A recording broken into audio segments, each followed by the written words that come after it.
Hi everyone, ನಮಸ್ಕಾರ ಎಲ್ಲರಿಗೂ. ಇವತ್ತು ನಾವು ಈಸಿಯಾಗಿ ವೆಜ್ ಪುಲಾವನ್ನು ಹೇಗೆ ಮಾಡೋದು ಅಂತ ಹೇಳಿ ನೋಡುವ. ಇದು ಇಂಗ್ರೀಡಿಯೆಂಟ್ಸ್ ಅನ್ನು ನೋಟ್ ಮಾಡಿಕೊಳ್ಳಿ. ಇವುಗಳನ್ನು ನಾನು ಕಟ್ ಮಾಡಿ ರೆಡಿ ಮಾಡಿ ಇಟ್ಟಿದ್ದೇನೆ. ಈ ಕುಕ್ಕರ್ ಬಿಸಿ ಆದ್ಮೇಲೆ ಅದಕ್ಕೆ ಒಂದು 2 ರಿಂದ 3 ಟೇಬಲ್ ಸ್ಪೂನ್ ಅಷ್ಟು ಎಣ್ಣೆಯನ್ನು ತಗೊಳ್ಳುವ. ಹಾಗೂ ಅದಕ್ಕೆ ಎಣ್ಣೆ ಬಿಸಿ ಆದ್ಮೇಲೆ ಈ ಗರಂ ಮಸಾಲವನ್ನು ಆ್ಯಡ್ ಮಾಡುವ.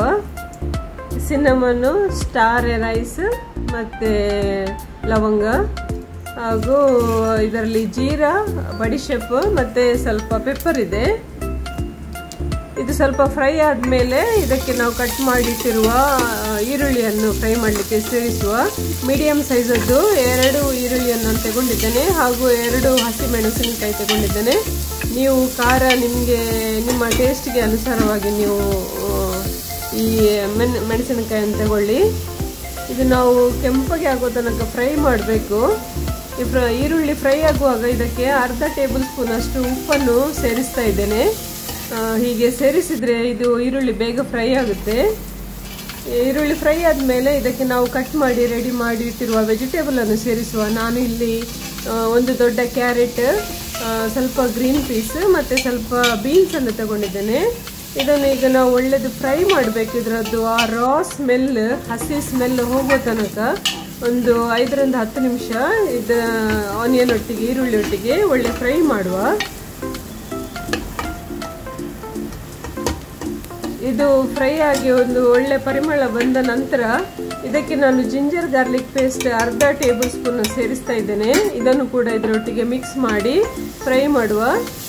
ಜಿಂಜರ್ ಗಾರ್ಲಿಕ್ ಪೇಸ್ಟ್ ಅದು ಫ್ರೈ ಆದಾಗ ಒಂದು ಒಳ್ಳೆ ಸ್ಮೆಲ್ ಬರ್ತದೆ. ಅದ ನಂತರ ಇದಕ್ಕೆ ನಾನು ಟೊಮೆಟೊ ಸೇರಿಸ್ತಿದ್ದೇನೆ, ಒಂದು ದೊಡ್ಡ ಟೊಮೆಟೊ.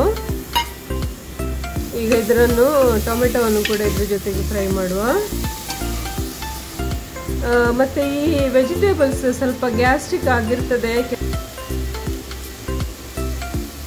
ಅದಕ್ಕೋಸ್ಕರ ನಾನು ಇದಕ್ಕೆ ಸ್ವಲ್ಪ ಹಿಂಗನ್ನು ಯೂಸ್ ಮಾಡ್ತಾ ಇದ್ದೇನೆ.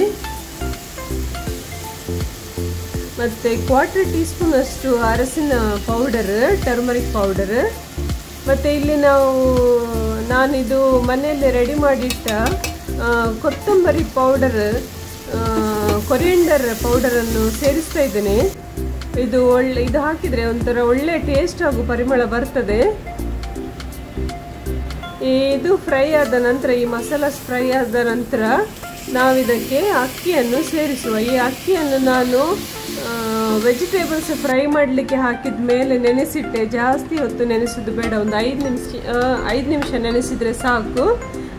ಅಕ್ಕಿಯನ್ನು ಒಳ್ಳೇದು ಮಾಡಿ ತೊಳೆದು ಒಂದು 5 ನಿಮಿಷ ನೆನೆಸಿಟ್ಟು ಮತ್ತೆ ಇದು ವೆಜಿಟೇಬಲ್ಸ್ ಫ್ರೈ ಆದಮೇಲೆ ಸೇರಿಸುವ. ಈ ಕೊನೆಗೆ ಈ ಕಟ್ ಮಾಡಿ ಇಟ್ಟ ಕೊತ್ತಂಬರಿ ಹಾಗೂ ಪುದೀನ ಸೊಪ್ಪನ್ನು ಸೇರಿಸ್ತಾ ಇದ್ದೇನೆ. ಹಾಗೂ ಇದಕ್ಕೆ ನೀರನ್ನು ಸೇರಿಸ್ತಾ ಇದ್ದೇನೆ. ಈಗ ನೀರು ನಾವು ಎಷ್ಟು ಅಕ್ಕಿ ತಗೊಂಡಿದ್ದೇವೆ ನೋಡಿ, ಅದರ ಡಬಲ್ ನೀರು ಬೇಕು. ನಾನು 2.5 ಕಪ್ ಅಕ್ಕಿಯನ್ನು ತಗೊಂಡಿದ್ದೇನೆ, ಅದಕ್ಕೆ 5 ಕಪ್ ನೀರನ್ನು ಸೇರಿಸ್ತೇನೆ. ನೀರು ಸೇರಿಸಿದ ಮೇಲೆ ಈ ಥರ ಒಳ್ಳೆ ಬಾಯ್ಲ್ ಬರಬೇಕು. ಬಾಯ್ಲ್ ಬಂದ ಮೇಲೆ ನಾವು ಇದರ ಮುಚ್ಚಳ ಮುಚ್ಚಬೇಕು. ಹಾಗೆಯೇ ಇದು ನೀರು ಸೇರಿಸಿದ ಮೇಲೆ ಒಂದ್ಸಲ ಉಪ್ಪು ಖಾರ ಟೇಸ್ಟ್ ಮಾಡಿ ನೋಡಿ. ಉಪ್ಪು ಅಥವಾ ಖಾರ ಬೇಕಾದರೆ ಇದಕ್ಕೆ ಸೇರಿಸ್ಕೊಳ್ಳಿ. ನಾನು ಕೂಡ ಟೇಸ್ಟ್ ಮಾಡಿ ನೋಡಿದೆ. ನಾನು ಸ್ವಲ್ಪ ಚಿಲ್ಲಿ ಪೌಡರನ್ನು ಇದಕ್ಕೆ ಸೇರಿಸಿದ್ದೇನೆ. ಸೊ ಇದು ನೋಡಿ, ಒಂದು ವಿಸಿಲ್ ಬಂದ ನಂತರ ಒಂದು 5 ರಿಂದ 10 ನಿಮಿಷ ಬಿಟ್ಟರೆ ಈ ಥರ ನಮ್ಮದು ವೆಜ್ ಪುಲಾವ್ ಮನೆಯಲ್ಲಿ ರೆಡಿ ಆಗುತ್ತೆ. ತುಂಬ ಈಸಿಯಾಗಿದೆ, ಹಾಗೂ ಇದು ತಿನ್ನಲಿಕ್ಕೂ ಟೇಸ್ಟಿಯಾಗಿರುತ್ತೆ. ಮಕ್ಕಳಿಗೆ ಇದು ಮಾಡಿಕೊಟ್ರೆ ತುಂಬ ಇಷ್ಟ ಆಗುತ್ತೆ. ಅದರಿಂದ ಇವತ್ತು ಈಸಿಯಾಗಿ ವೆಜ್ ಪುಲಾವನ್ನು ಮನೆಯಲ್ಲಿ ಹೇಗೆ ಮಾಡೋದು ಅಂತೇಳಿ ನಾವು ನೋಡಿದ್ದೇವೆ. ಈ ವಿಡಿಯೋ ನಿಮಗೆ ಇಷ್ಟ ಆದರೆ ಅದನ್ನು ನೀವು ಲೈಕ್ ಮಾಡಿ, ಚಾನಲನ್ನು ಸಬ್ಸ್ಕ್ರೈಬ್ ಮಾಡಿ. Thank you so much.